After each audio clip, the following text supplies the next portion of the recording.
starts to play up. But as I was just mentioning, that may not have come through before, we do record these sessions. So if you do need to step out for whatever reason, we will upload an actual copy of this recording on our learning management system, which I'll have a chat about later on in today's session. If at any time you do have any technical difficulties or, just experience what I've just experienced, then feel free to either jot down any questions in the chat. So the chat is all about technical issues, but also just about the content itself. So if you want to ask any questions about what's being presented or where to find more information about a given topic, please chuck it in the chat and I'll endeavour to answer as soon as possible.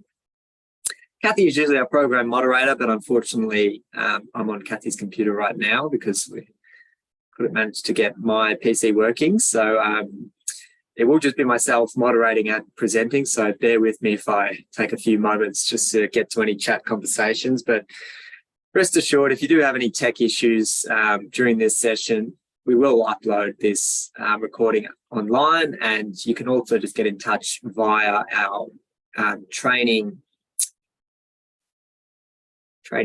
email there, training@safesystemsolutions.com.au, and we'll be able to fill you in there.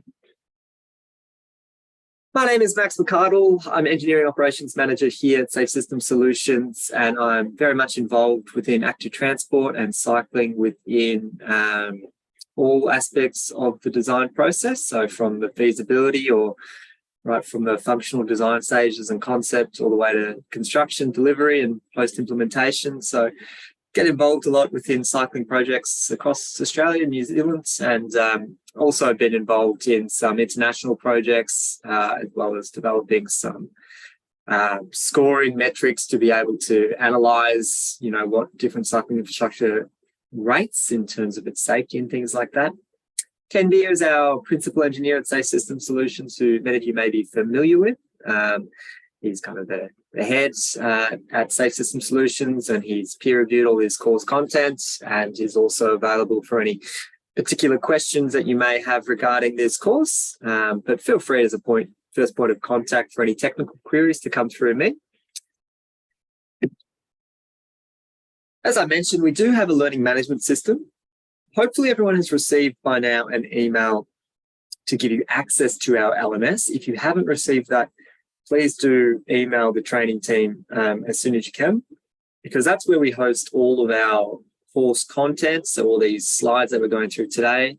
Also the course evaluation, so how we evaluate your skills is through the LMS via quizzes and assignments.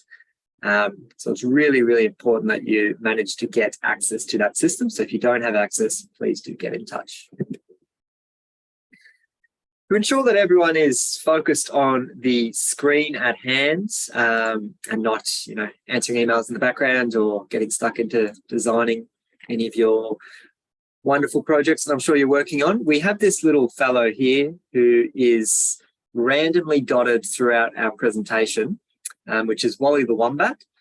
And what we're going to ask you to do is just on a scrap bit of paper around you, or just digitally, whatever works, just tally or count up the amount of times you see this little figure pop up in today's module.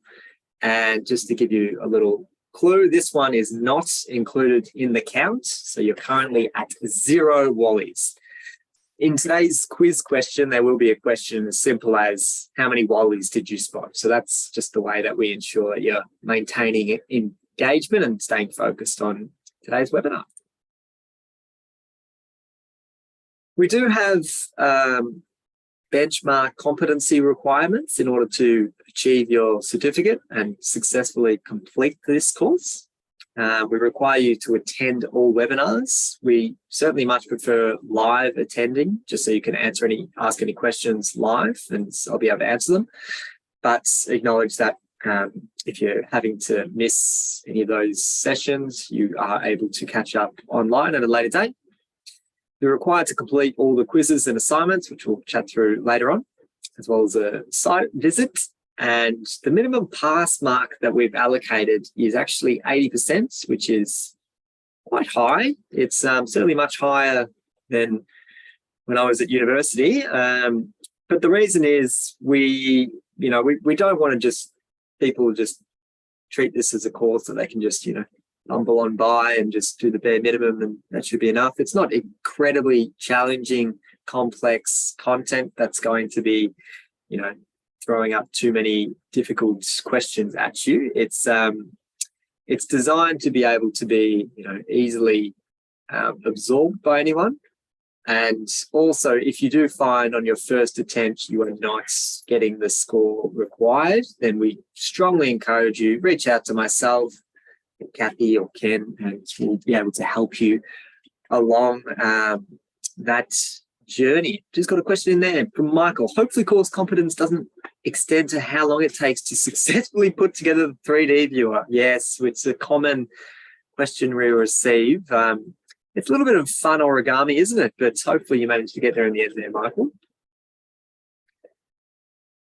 All right, before we get stuck in today's agenda and the topics for today, I do just want to acknowledge the traditional custodians on which the lands we are gathered today. It is varied lands. We all seem to be on the eastern seaboard of Australia today, so welcome everyone along the eastern sides. Just want to pay my respect to elders past, present, and those emerging, and any Aboriginal or First Nations people who may be joining today.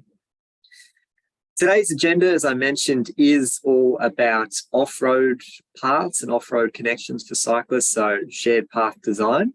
This is generally seen as best practice. Wherever you can get away from general traffic is generally the most comfortable and the safest option for cyclists. So wherever space permits, we should be trying to prioritise these options, because an important thing to remember is when we are designing within this space, we should be considering those aged from 8 to 80. It's a common kind of phrase that's thrown around within this space. But something really important to reflect upon. So if you are, working on a project, it could be an intersection project, and you're thinking of just some painted bicycle symbols or some line work or things like that, well, consider putting an 8-year-old within that situation, and maybe that might reflect on the appropriateness of that treatment. So certainly off-road connections where possible, most attractive. Specific details we'll go through, so some actual design for those within that space, so things like the width, the gradients, hazards, how to make them more conspicuous or ideally remove them altogether, sight lines and fencing. We'll also talk about, what happens when you actually have shared paths that cross a road? How do you manage that interaction? And then finally, we'll close this session by shared paths crossing other shared paths. Okay, shared path design. This first image I've got here is actually within Melbourne, and it's kind of along an esplanade. And I think it's a really awesome example of separating road users where there's a real high density of both pedestrians and cyclists. So this bike path that you're seeing in this section here is a really, really common commuter route. People go in and out to get to the CBD and get to work or pick up groceries or whatever it is. So you've got cyclists traveling at relatively high speeds, and given the straight alignments and flat vertical geometry, it's relatively easy to be able to pick up a bit of speed in this scenario. So this is actually an example where it's not a shared path. That section there is entirely for cyclists, and the section kind of over here to the left is entirely for pedestrians. So completely separating those two vulnerable road users, as they're referred to, just because of the sheer volumes that we're seeing there, the sheer numbers of both pedestrians and cyclists. And look, I'll be completely honest, that is the design intent, to have that as a bicycle facility and then adjacent to have that as a pedestrian facility. In the real world, of course, pedestrians will go wherever they want and cyclists will do whatever they want as well. But in terms of minimizing the interactions, I think this is a really, really good facility that's been installed.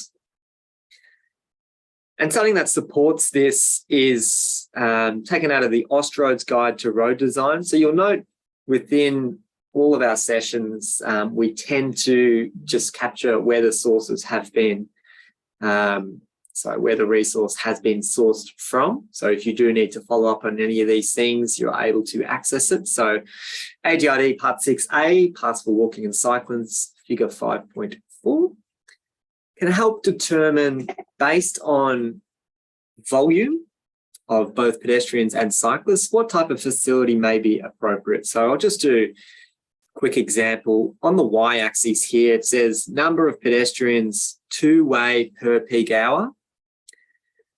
And along the x-axis, number of cyclists two-way per peak hour. I think it's overly complicated. You can just think of it as how many cyclists have you got traveling there during peak hours, how many pedestrians during peak hours. If you're within a greenfield site or something that's a brand new development, you'd obviously have to assume these numbers. But that's kind of a good thing because you can perhaps be a little bit more, bold with your assumptions and then provide a more, a larger facility, I suppose.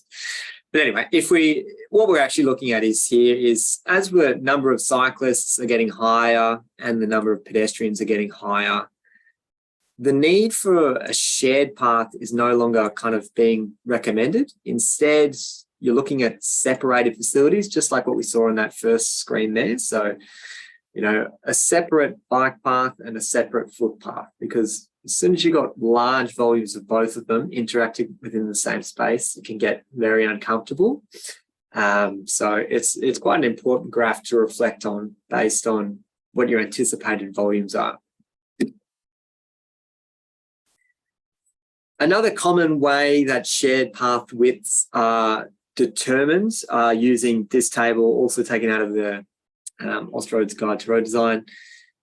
And these very generic, brief descriptions of, is it a local access path, a regional path, or recreational path? The issue I have with this kind of approach is it's very difficult to be able to categorize exactly what the particular environment you're in would fit within those typologies. So a local access path is not really providing a significant, kind of arterial function, to put it into road terms, but it's not really connecting communities or anything. It's just going to be connecting to that local resident estate or something like that. It's not really seen as something that's going to contribute to the masses. So the image on the left-hand side there is an example of the local access path. And you can see here at a minimum width, this one is about 2 meters wide here. It's just not an appropriate width really to be trying to put pedestrians and cyclists in, because you can see these two people that are walking kind of side by side, they're taking up the whole path. So it's not really a comfortable environment for cyclists to be able to ride in that. To me, it just looks like a footpath that happens to have been painted green and has a shared path sign. So tend to stay away from anything which has the minimums suggesting of 2 meters, because they are incredibly narrow. A regional path does have some degree of commuter function, so you're getting more volumes within this space. A 3 meter kind of desirable width is much more common within that space. And the recreational is generally taken where it's got the commuter, but it's also quite common for people to visit that area and adjacent areas, because it could be adjacent playgrounds and things like that. So you might have people with prams and things like that, and more just more varied types of users within that space. But as I said, the definitions are actually quite vague within the Austroads Guide, so it's not really the best way to be able to categorize unequivocally that your specific environment is within that typology. Please do keep the questions coming through, otherwise my voice will get very tired very quickly. When we look at our shared path gradient design, this is the figure that we refer to. So those that are in any of the detailed design space, this one is a really important one to get comfortable with and be across. And it's basically got two different types of line. One is a dotted line saying it's an acceptable gradient to have, and the other is a solid line saying desirable. Along the y-axis, we've got the length of the gradient, how far we can possibly ride at a given X gradient percentage. So for those that aren't really into this space, this might seem a little bit too detailed, but the basic premise is as the gradients are getting higher or things are getting steeper and steeper, what we want to be doing is limiting the length of that gradient. So we want to make sure that if it's going to be steep, it's going to be steep for a short amount of time before we either flatten things out or, we try and make it just a shorter distance so that cyclists do not become overly exhausted. Particularly relevant for me because I get very, very tired, even though I cycle regularly. I am not a fan of hills, and I actively avoid routes with any kind of steep inclines because just not built for that. It just makes my heart pump far too quickly. The other important consideration, so that's going uphill, but if we have a think about, well, when cyclists are traveling the other direction and traveling downhill, what kind of implications are there for that? So I might throw this open to the group. If you've got any ideas, this is a real site, obviously, and it's a little bit difficult to see, but at the bottom of this ramp, you can see there's actually another shared path that joins. A little bit difficult to see there. Can anyone consider any risks with this existing environment that you think perhaps, may have influenced the design or you would bring up during a design process? Feel free to chuck it in the chat. And we do also give out prizes for anyone that has, contributed within the chat. So it's a really good chance if you're interested in winning some, nice cycling socks, or I'm not sure what else we're giving out these days, but we've got some cool prizes. So if you do want to win any prizes, feel free to chuck your answers in the chat. Crash downhill, stopping sight distance, T-crash risk, collision between share path users at the intersection. We want to add curvature to slow down cyclists. Yep. Wow, perfect. Everyone is spot on with all of these. Low visibility for recumbent bikes. Yeah, I know what you're talking about. Absolutely. That's spot on. Yeah, because this fencing that you've got here, it's kind of just like a giant wall that blocks sight lines for any cyclist that's coming here. You can't see them. So all of those are very relevant risks. And we actually audited this design, what was being constructed. And we recommended, well, why don't we just move the shared path kind of further out here so it can connect where it's much easier to see each other. And thankfully that has been installed. So it's just, example of where you're thinking of just uphill grades, but downhill grades, you get all this massive momentum, massive speed. And if you've got a conflict point right at the bottom where you've got those speeds, it's best to try and, mitigate that through design decisions by hopefully pushing that conflict point further away from the speeds. So just something to keep to think about. When we do think of hazards, there are a number of these kind of stereotypical bicycle rider designs out there. So this one was taken from New South Wales, but there's other jurisdictions. We just reference this one most frequently. Operating width of a cyclist is generally taken as 1 metre. The exception to that is if it's a cyclist that's travelling uphill. For those that are watching the Tour de France at the moment or familiar with riding uphill, it's actually really common to go kind of this left-right wobble. So left, right, in order to get a bit more momentum, which actually increases that operating width to 1.5 metres.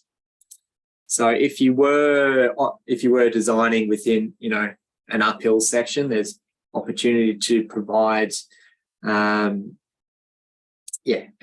extra width there just to be able to account for that. And I just see Stephanie's heading off. That's fine. We'll catch her in the recording. 125 mil is kind of the clearance from the edge of the handlebar to the edge of the operating width, but kind of the more important ones are, what do we take as our hazard, or how far away does a hazard has to be for it to be considered a hazard. And we've got 0.5 metre there where it is a, just kind of any generic hazard. So that could be a utility pole, it could be a tree, it could be a signpost, something like that. And they've also got this 200 mil minimum. And I should just clarify that that minimum would be something that can be readily struck by a cyclist and not result them in losing control or losing their balance or falling off their bike. Specifically, it'd be cycle-friendly fencing. So generally the 0.5 metre is what we use for identifying any hazards there. And I can see Sam has said if there's a dimension set out in Austroads, and yes, there is. In Austroads, the previous guidelines I was mentioning, part 6A, there is a similar figure exactly like this with all the dimensions there of an operating width. But even as we're getting more and more varied kind of cyclists and what they look like and the size and their dimensions and things like that. So I do imagine that this will see more and more revisions as the years come by, like e-bikes and cargo bikes, recumbent bikes as mentioned, all those kind of factors. This is meant to be an average bicycle, but the average bicycle is continuing to change. Oh, Lachlan, I see you've raised your hands. Unfortunately, I'm unable to unmute you just because I've got too many screens going at the moment. But if you're able to just chuck any questions in the chat and I'll get a hold of you. Otherwise, I can give you a call after today's session. Just some common hazards that are found within shared paths or adjacent shared paths, things like roadside furniture or bins. Rather than putting the post kind of within the shared path, having this flipped over, putting it the other way around might have been a good decision there. Having batters that are not actually, fully formed up to the top of the concrete level or the top of the surface level. So you've got this gap. That's also quite a common thing to see. Last one, as I mentioned before, utility poles kind of adjacent to shared path. This one's actually also hidden by vegetation, so it's quite difficult to see. The edge of the shared path is like there. So if you weren't, fully cognizant of your surroundings and, if it, just as an example, if a dog walker was coming this way and you were riding that way and then the dog decides to get a bit closer to go for a sniff and you're having to evade, then it's pretty likely you'll be able to strike that, which would not be a good outcome. So that 0.5 metre distance or that clearance is generally what we take as a rule of thumb. And it's to make it even easier, we generally just take it as 0.5 metre from the edge of the shared path. Anything within that space should be considered a hazard unless it's easy to traverse or it's not going to knock a cyclist off. Lachlan, what would you say is the absolute minimum for a hazard which poses for a snagging hazard? We've had a few externals adopt a minimum 200 for non-smooth. Yeah, that's a good point. Well done, Lachlan. We'll be getting a prize your way. So just checking if it's not in this one. I've got it in another slide coming up there, Lachlan, so I might just pause on that. But I've also seen 200 mil being adopted for that, purely because you've got to then worry about your pedals actually striking that hazard as well. But I think that one's coming up. Here's an example of ways to treat the hazard without actually, physically removing it. So this hazard is a gantry column, just like a giant steel structure. This is a shared path that goes in both directions. And it just seemed a little bit of lack of foresight, having to narrow the shared path to account for this gantry as opposed to, just moving it across and building out a little retaining wall there to make sure you're maintaining the widths of the shared path. But this was the outcome, and then an auditor came out and, picked up that as it was without any of these bollards, it's not doing a great job and could be struck. So these flexible little paddles were installed just to help make it a little bit more obvious. Doesn't remove the hazard, no, does not. It makes it a little bit more obvious, but yeah, ideally you'd want to be, mitigating the risk through elimination rather than just making it more obvious. So that's why getting these things right during the design stage is so important.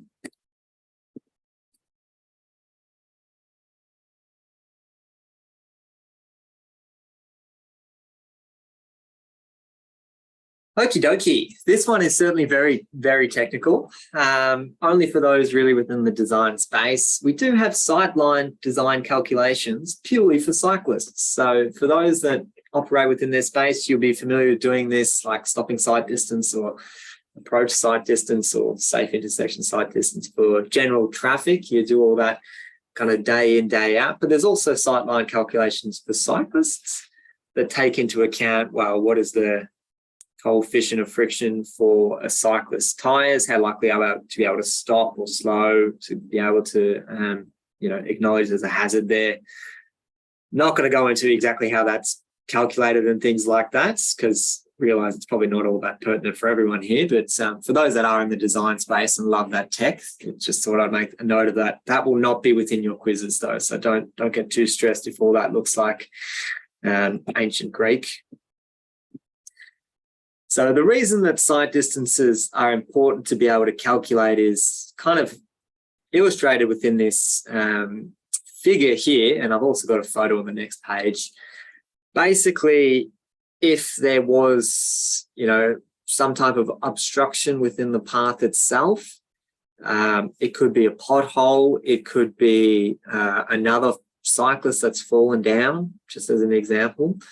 There's some kind of obstruction or something that you want to avoid. Maintaining that sight distance is really critical, so having that line of sight. This is a shared path. It may not look like it, but this is a shared path and it's, relatively well frequented. And just as an example of, you would actually be able to maintain relatively high speeds going down there if you were so inclined.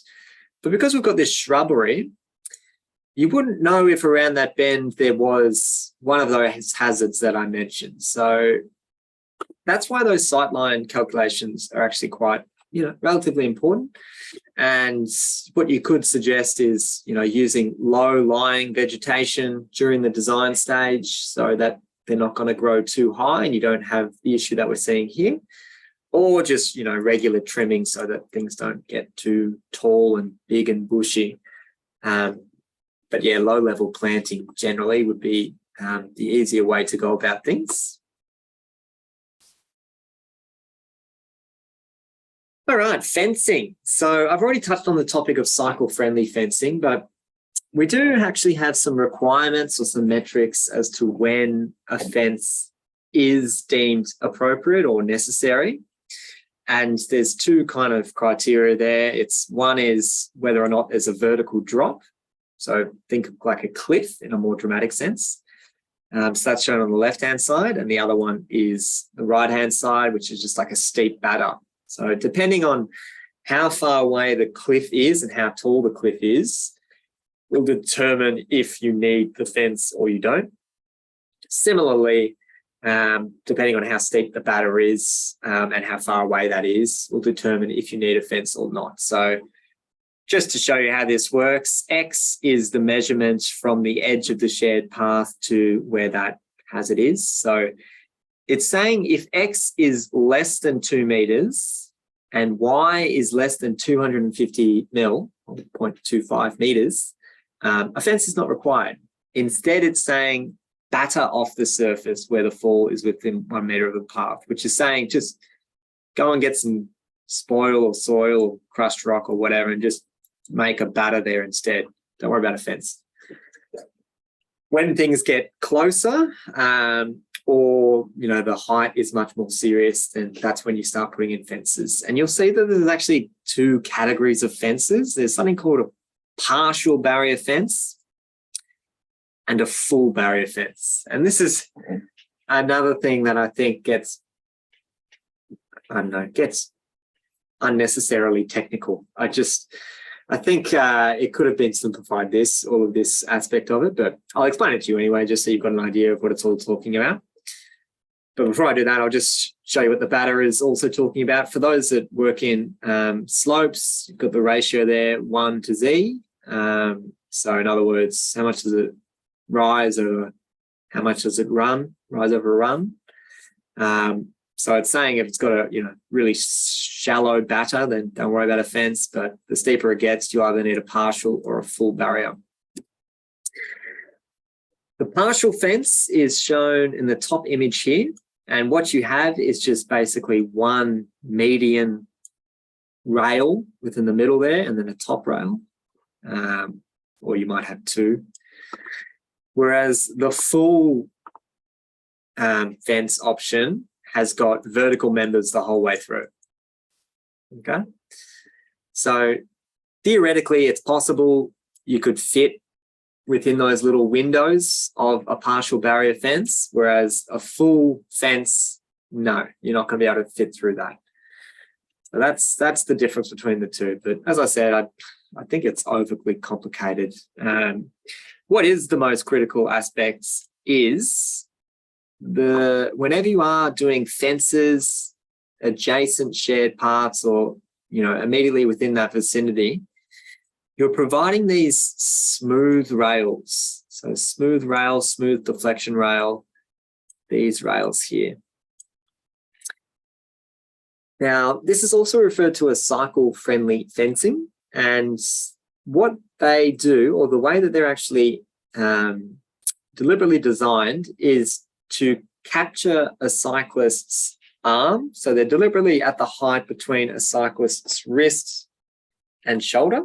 So if a cyclist were to stray from the path, it means that part of their torso or body will be colliding with the fence as opposed to their handlebar. So there's not going to be a snagging risk. If it was just, individual vertical members, so if it was just this without this system here, then there's a significant risk of a handlebar getting stuck in there and then off comes the cyclist. So just having that one smooth rail that protrudes and extends into the shared path, much, much better outcome. So one to definitely remember if you are in that space.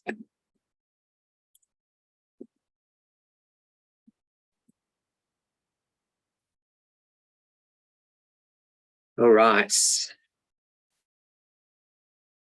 Longitudinal fence with rounded posts, smooth fences, absolutely big tick there, but we don't want to see fences or anything that's kind of aiming towards back the shared path, like curving in towards it. And this was the comment there earlier, just from Lachlan, as to what height would be considered a snagging risk. I thought it had the dimension there as well, but yeah, from my memory, Lachlan, I've got 200 mil as well in my head. So anything above that would be considered something that could be snagged on from the pedal perspective.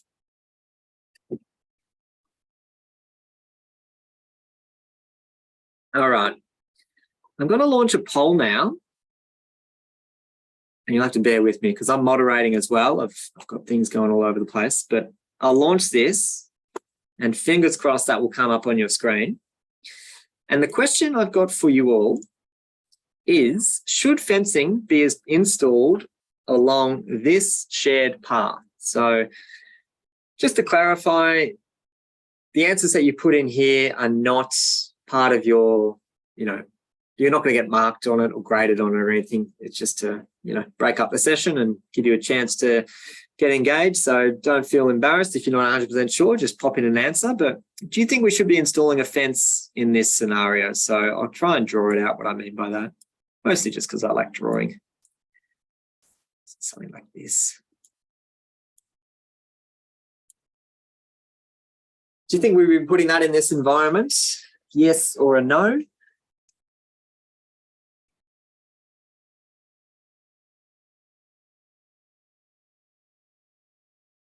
I've nearly got everyone participating. We'll just give it 10 more seconds.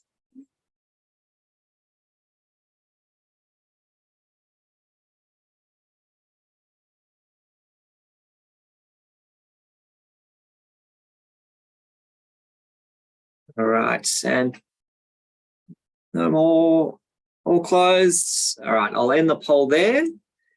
and I will share the results. And this is the first time this has ever happened where everyone has said the exact same answer, which is no. So I would agree. I think that this is actually an instance where we wouldn't require fencing. Usually we get people asking questions like, how far away is this signpost? And if it's within half a metre, then maybe you would aim to put in a fence to try and protect you from hitting the signpost. But yeah, I think generally, if you look at the adjacent land use there, it's just vegetation. So if a cyclist were to roll off the path, they're just going to be colliding with plants and hopefully have a nice soft fall. So it's probably not going to be a significant risk if there was to be any, straying off the path there. So this is the first time everyone's answered the same answer though. So that's a new for me. Well done. Switched on group. And I hope you're not all sharing answers.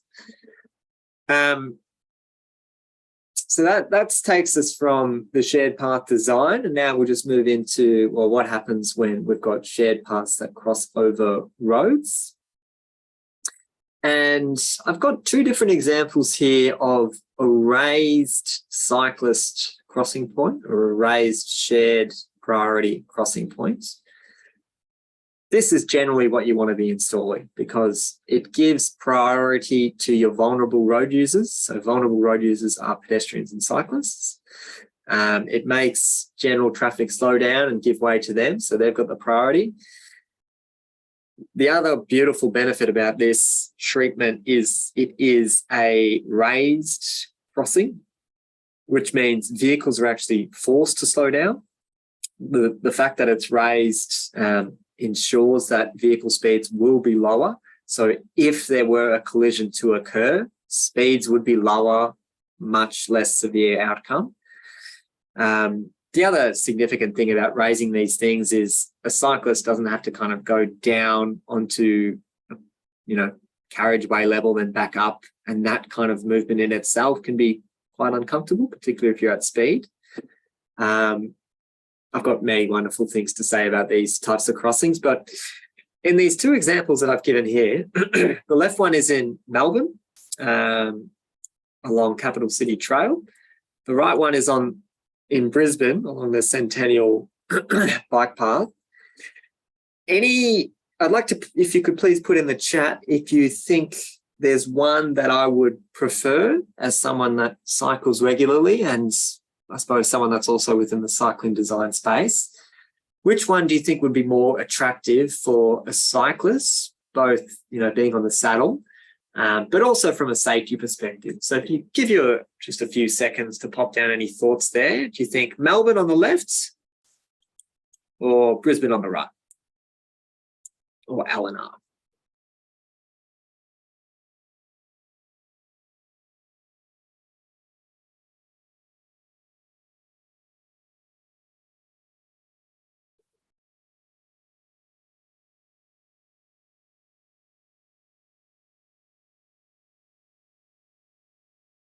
Okay, so I can see a lot of people picking the left-hand side one from Melbourne, and we've got one going for the right just to be trying something new, which I like. It's exciting. I should have also just mentioned that if you are responding within the chat, see there's like a 2 box. If you click on 2 and then click on everyone, it just means that all participants can see your answers. Otherwise, if you just have it to hosts and panelists, it just means I'll only be able to see your answers. So it's just easier if everyone can see. But spot on, Hannah. The right one is shorter. I guess, yeah, that's true because it's only one lane of traffic that you're crossing in this Brisbane example. I do actually prefer the one on the left. And my main reason why, which might be clearer in this photo taken from Brisbane, you can see there's all these kind of tire marks or skid marks, because if you were cycling down this way and you get to this point, to be able to turn back on yourself and look to the right to look for oncoming vehicles, and yes, granted, they should be giving away, so you should have priority over here and you should be able to cycle through, but still, it's certainly good practice to check before you just assume anything. So as you get to that point and you're having to do this really awkward turn to be able to sight oncoming vehicles, just the angle of this is actually quite uncomfortable as a cyclist. And also if you're doing that right-hand turn, you're actually quite likely to turn right a little bit yourself, which means you'd be turning right into the oncoming shared path lane. So that's why it's actually, you can see all these kind of skid marks or people applying the brakes quite often here because they need to slow down and check before they get onto that, crossing point. So whereas within the Melbourne example, because it's kind of just following this one direct straight path, it's just a lot easier basically. And it's easier for this cyclist. You can even see where their face is pointing, like they will have much better sight lines approaching that conflict point prior to actually, being there and having to make a split-second decision. So they're both excellent, treatments, and the fact that they're raised is truly wonderful. So it's great. All right, bollards. So these are another treatment that is quite well used, overused in my opinion, with the intent obviously to deter or prevent vehicle movements within a shared path or a cyclist activity zone or even a pedestrian area. So look, we're all familiar with bollards, but really important thing to remember is before what we were talking about as a hazard is considered anything within half a metre of the edge of a shared path, these things are put right in the middle of a shared path. So these things are considered hazards by their very definition. The fact that they're fixed, the fact, where they actually sit within the ground, they're a snagging hazard, so they can hit your handlebar and then topple over. They are a genuine hazard. The first thing that I think is really important to consider is if you are within this space is just to, take a step back and think about what other treatments could potentially be used to, deter vehicles from entering the space, or how risky is it for a vehicle to be entering that space. So for instance, in this one, to me, you've got these kind of timber bollards on the side here. So I don't know why you would need this middle one as well. Possibly you'd need both of those just to narrow the space to ensure that a vehicle can't get in there. But that middle one as well seems like overkill to me. If you are installing them, ensuring that they're incredibly obvious and don't blend in with the surrounds. So this one is doing a terrific job of just that. I cycle past this quite regularly, and during low light conditions, when it's either nighttime or it's just wet and rainy and stuff like that, they blend in so perfectly. It's absolutely camouflage. Fair point there about if you're also trying to prevent motorbike access, but I don't know. My kind of thought on that is you can't really engineer your way out of every possible problem. So if you've got lots of motorbikes accessing, a particular shared path, could just be enforcement that you're looking at there instead, because by putting these things up, I think it's just important to acknowledge that they're a hazard. You can't, it's not always going to be a perfect world. And I also note there that Lachlan just made a note of that the Department of Transport within Victoria, they use a gold colour to signify a shared path crossing point. Did I have a preference between those and the dedicated ped cycle crossings adopted by the VPA?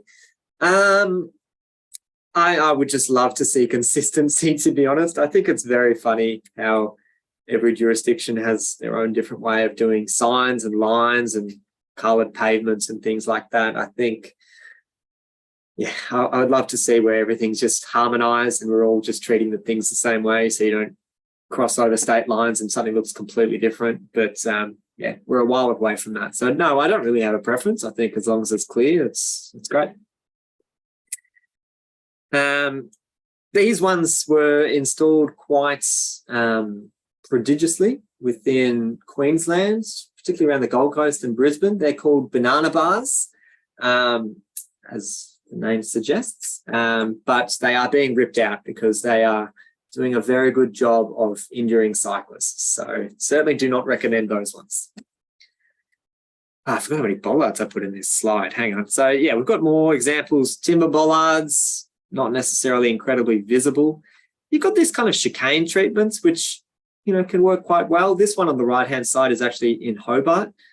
If it's a long time that you've been on an off-road facility and kind of demarcating this is an area where you're approaching, you know, a major intersection, which is what the one in Hobart is showing, I can kind of understand the need there to just be able to say, hey, cyclists, this is no longer just a space for you. You're now entering a live traffic environment or crossing where there's going to be significant conflict points. So just take notes. I can certainly appreciate that, but I'm not totally convinced this is the best way to do it, just by putting a hazard within a cyclist path. I think a beautiful analogy here is, imagine if this was like a local street where this is a general traffic lane, and you wanted to communicate to motorists there that they're about to enter a motorway or something much more significant. You wouldn't just go ahead and place a massive boulder in their traffic lane and be like, you know, watch out. It just seems like such a bizarre way to treat it. So, yeah, all I say with the bollards is use with caution. If you can implement other means, please do. And one means that we do like to chat about, one potential solution, I'll talk about in the next slide. I do want to just talk about this fellow here. So he was riding home from work one day, just around the corner from where I am at the moment, actually, in the office. And he struck this bollard here. This is an incredibly popular commuter bicycle route here in Brunswick in Melbourne, Victoria. You can see that bollard is obviously been struck a few times, not looking in great nick, and not doing a great job of being incredibly conspicuous. Anyway, he struck that on his way home from work and fell off his bike, broke a couple ribs and his wrist and things like that, and called the ambulance. And as he was waiting for the ambulance to arrive, took about 40 minutes, he saw 3 other cyclists hit that same bollard. So it's incredibly common to see underreporting of cyclist collisions. A lot of people don't know that they're meant to report these things, or don't know where to report these things, or don't know that there's any, what's the point of it kind of thing. So there is a significant underreporting of cyclist collisions. And this fellow in particular, he was so upset with council that he decided to take them to courts. They went out there and they resprayed the bollard, and that was their quick fix. But to date, it's actually still there and still going through the court system. So something to be mindful of if you are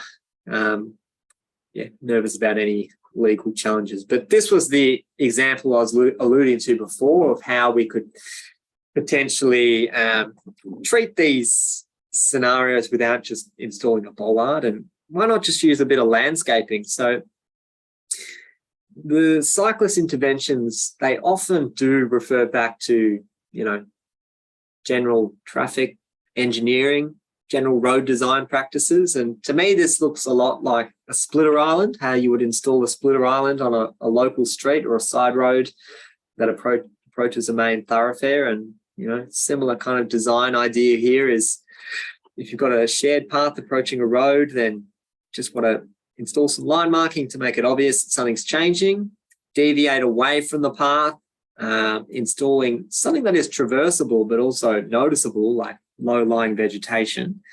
And if it was even deemed necessary, you could even put a bollard in the middle of that vegetation there, if you're able to keep your half-metre distance away. But creating that if we just took that as a template of this is how we want to discourage motorists from entering any of our shared paths, I think that would be a much safer and also a more attractive solution as well. Just a bit more greenery in our areas. How am I going for time? I'm going okay. That's me. Here's a kind of example of this in practice. The other reason I show this one that I like is these are actually solar panel lights. So they've got a nice little solar panel that sits on the top there, and then it's illuminated at the bottom when the sun goes down. So pretty jazzy little solution there just to help make it even more obvious for both cyclists, and I think that would do a pretty good job of making sure motorists aren't entering that bridge. To be fair, if they wanted to, I'm sure they could. Whilst we're on the topic of shared paths crossing roads, I also just wanted to make a note that DDA requirements are still necessary to follow. So anything like tactile ground surface indicators or any gradients that you need to take in consideration, all of those things are still applicable. So although it may not be shown on general layouts or concepts of different cycling interventions, the DDA requirements still kind of need to be considered. So just something to keep in mind of. All right, shared paths crossing shared paths. So what happens when we have two shared paths that, interact with each other? So this is just another little interactive activity, and I'm going to ask everyone to jot down their ideas here about what is wrong with this photo. So I've got two shared paths there. You can see I've got a very confused cyclist. I might just get rid of that one. Pop down in the chat anything you think is wrong with this photo.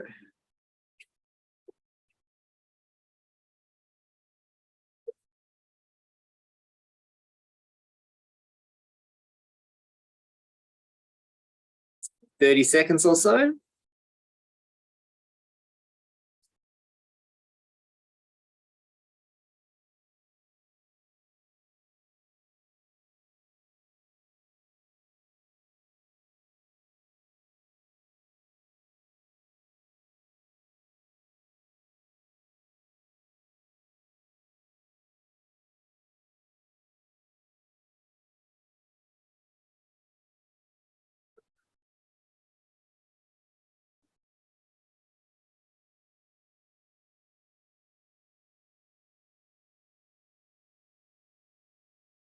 All right, lots of good chats coming through, and certainly similar answers as well, which is fantastic to see. So spot on.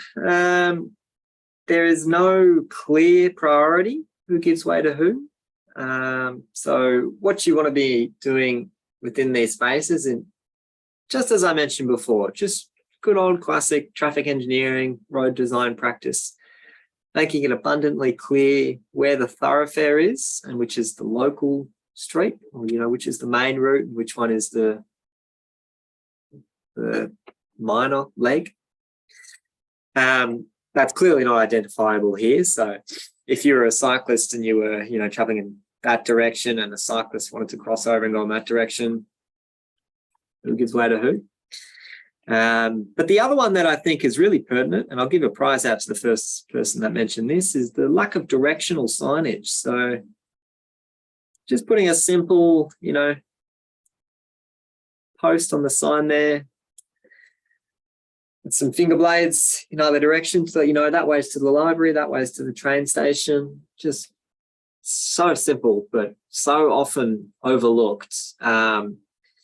And it's not necessarily a significant safety risk, I would say, but it does, add to the overall enjoyment of the ride and how comfortable and easy it is to access it and, follow a path and things like that. And the reason this photo was included is because this was actually on one of my rides, and I was trying to get to a friend's house and I had no idea which way to go, and I was very frustrated and grumpy. And so then I decided to use that as an example of what not to do, and just how simple these types of solutions are. Just put some signs out there to make it more obvious. And another topic that really lends into that thing that we're not doing incredibly well in Australia is, a harmonized approach of treating our wayfinding. So that's called wayfinding signage. The Austroads actually did a report on this specific topic, bicycle wayfinding. So I tend to find if there's a significant enough issue, Austroads will do a report on that specific topic in itself, like it's got enough conviction, or it's important enough that it warrants its own investment, its own report. So it's probably indicative in itself that we need to kind of get better at doing our bicycle wayfinding. Different LGAs have their ways of doing it. Different states have their different ways of doing it. So we're far, far, far from having a homogenized approach. But just one example here of what wayfinding signage could look like. You could have just destinations with, the little bicycle symbol there, a consistent color that's being used. In this instance, it's blue. And those distances. I've also seen times for cyclists. So it'll take you 10 minutes to ride to Homebush Bay, for instance. That's another way you can treat these things. What's kind of seen as best practice is looking overseas, which is that consistency, just making it abundantly clear all the time, no matter where you are on a path, where you are, which route you're on, where you're going, kind of thing. And it's incredibly common to see the numbering of routes. So this is shown in Denmark on the left hand here, where they've got route number 2 is to the left, route number 6 to the right. And if you were, if this was your first time in Copenhagen and you were told that you need to take route number 2 because that's going to take you to the bus stop or, the pub or wherever you want to go, just being able to follow that is so much easier than trying to follow something that's in a foreign language that says, the Postgeist Strad 17, and trying to, make sense of that and looking out for a sign that says that is just going to be impossible. But just making it clear and, overly simplistic like that is sensational. The one on the right-hand side is in the Netherlands, similar approach, where they are using a numbering system to be able to categorize all the routes, common routes within their specific jurisdiction, and then also distances as well to get to those. So really big fan of that type of intervention. But as I said, it's likely that whichever jurisdiction you're in, you'll have your own guidelines as to what to apply. And, there is a possibility of you could innovate within that space and perhaps acknowledge that maybe those guidelines that you're currently using are not best practice and not really what the community would, be able to gel with in the easiest, most efficient way. All right, managing cyclists at conflict points. So before we were talking about, shared paths, crossing general traffic lanes or the carriageway or anything like that. But what about in instances where they're just crossing a point where there's lots and lots of vulnerable road users, so lots of pedestrians, for instance? This is an example in Perth, just adjacent their train station. The train station is just over this way. And this is like a level crossing over here where pedestrians can walk across with like those little boom gate things. I'm not sure they're called boom gates, but those little pedestrian gates that open and close. And during peak hours, when those things are closed, you just get this build up and build up and build up of pedestrians. And as soon as they're open, then there's just this flurry of activity that heads across and then up and to the station there. And it happens to coincide with a shared use path, so this bicycle path. And this is incredibly unique and novel, and I haven't seen another example of this, but I'm more than happy to, if you've got any examples that look similar to you, please do share them, because I'm always interested in seeing different infrastructure treatments. But once again, it looks like a traffic engineer or road designer has had a look and how to think about this problem and thought, well, maybe we can do, what we would kind of do at roads and try and make it obvious that something's changing here in this environment. So they've used lots of, coloured pavement. So they've used green in this instant to be able to indicate something's different. They've used curb and channel, both on the edges and also as kind of these little splitter islands to help, move cyclists into one aspect of the environment. But more importantly, I think as a cyclist, if you're approaching this, you're thinking, what's going on here? Something's changing. And even that,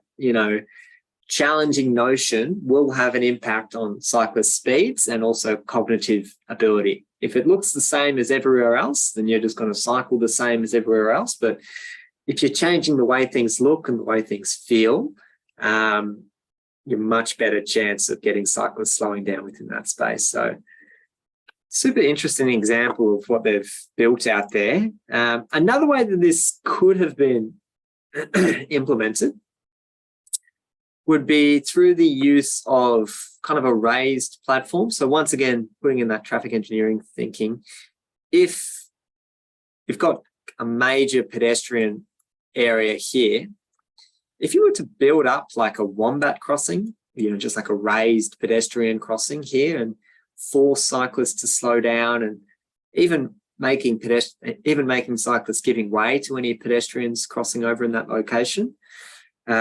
Just another way that this could have potentially have been treated. I think that, as I spoke about before, just raising these crossing points are an incredibly good way of reducing speeds and also just making it a lot more obvious that something's changing within this area.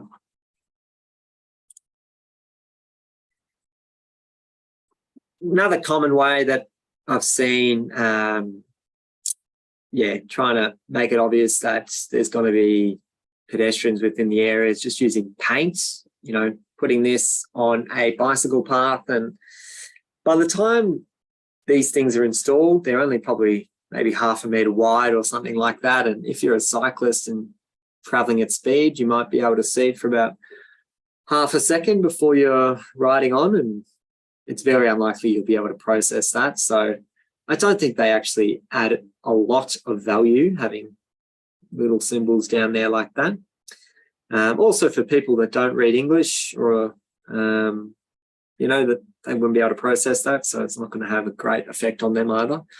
So where we can, move away from just signs and lines and instead implement infrastructure, I think will be a better outcome. All right, so that is the close of the technical webinar session, but please pop through any questions that you do have. I was just going to spend a bit of time now on the learning management system just to make sure that everyone is up to speed as to what that involves. But just want to show you that this is a real site here where the shared path just abruptly ends. The reason being, like, this is just to the right of the screen here is a really, really busy kind of 2 major arterial roads connecting, and there's just a giant roundabout. And they thought, it's probably too hard to get cyclists safely across here, so we're just going to end it. But I just think it's such a terrible outcome because cyclists this is not really satisfying anyone's journey. They still want to get to the other side to continue their journey from A to B and to be able to get home or wherever they need to get to. So having a think about, within your projects, where you're ending the project and how you're going to end that. And, is it really going to satisfy the community? Because just putting up an end sign doesn't really cut the mustard and can really frustrate the community, and also could lead to risky behaviours of cyclists choosing to then ride on road because there's no other alternative. And if they need to get home, they'll get home. So that's that one. Our cycling infrastructure learning management system, hopefully does someone mind just double checking that screen is still sharing and you can see the LMS now? Someone just pop that in the chat, please. Thanks so much. Okay, thank you.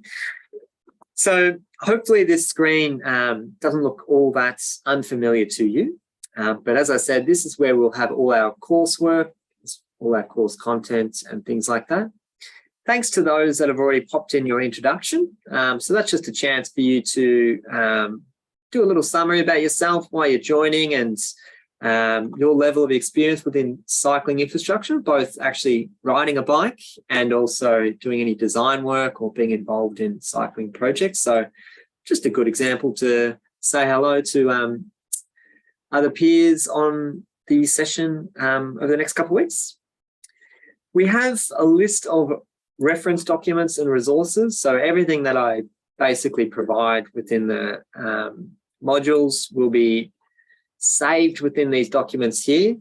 I think there might be a few exceptions. Yeah, anything out of Australian standards, because you technically need to own the Australian standards. Like, you can't just republish it, which is bananas to me, but you won't see the Australian standards in here. But everything else, everything from Austroads and the jurisdictional guidance and things like that that we reference are all captured within these documents. So if I was you, I'd just download this immediately and just create a little bicycle reference folder on your desktop like I have, and just add to it. That can come in handy, I'm sure. All of the course information, so when the modules are and what we'll be going through each module is through there. If you've got any resources that you think your peers or myself may benefit from, please feel free to share them. So if you click on this one here, you can just add either a new topic of discussion, or you can add an existing guidelines that we may not have mentioned or you think is a really good example. Or if you want to take a photo of something that bothers you as a cyclist and add it in there and just vent, go for it. We're all for it. So today's module, as I mentioned, module 1, all about off-road cycling facilities. And you've got 2 little bits of homework or coursework, I suppose you could call it.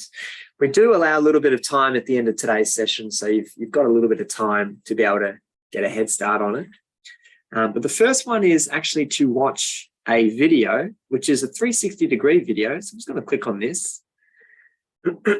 And it is going to take me to an ad, of course, because that is the world we live in. But after we see this wonderful dental ads for Oral-B, we'll get to see a 360-degree video of Ken and I just having a little chat about a raised shared use path crossing in this instance. And for those that are watching it on a computer like I am now, you can just grab your mouse and actually just click it and drag around, and you'll have a full 360-degree view of this situation and what it feels like. We also do some cycling rides along that facility, as well as another facility where you actually get to feel what it feels like to ride in these environments. Just another tip, in settings, if you go to quality, just make sure it's on the highest. I'll just make sure everything's nice and crisp for you. Yeah. For those, though, that want to use their mobile phone, you can also just get that exact same link, and using your phone, you can put it into the goggles that have been provided, and you'll be able to look around the room. And as you look around the room, it'll be just like you're moving around in real time. So it's all meant to be kind of interactive and just a real chance for you to feel like you're riding in those environments without having to get on a bicycle. So particularly relevant for those that don't feel comfortable riding in those environments. It's a good opportunity. But we also do have a quiz at the end of today. So I'll ask you all at the end of today's session, if you could please watch the video and complete the quiz. As I mentioned, you've got 3 chances to get the required competencies. But if you're not getting it up to the first shot, please just send me an email and be sure to get you over the line. But getting into the quiz is just a matter of clicking it and clicking attempt quiz now. So nothing too far out about that. And I don't think I've had any other questions come through, but I will just pause there if anyone wanted to ask any questions. Otherwise, I'll just say thank you very much for your patience dealing with the IT difficulties at the start. I'm glad that we all got there, and I'll see you all on Thursday. Our next topic is on-road bicycle facilities. So off-road, generally considered best practice, and if you've got the space, that's what we should be going for. But where it's not feasible, then an on-road protected facility can also be a very good solution. So we'll be talking through that. Hope you all have a lovely day and good luck with the quiz, and enjoy the video. Bye for now.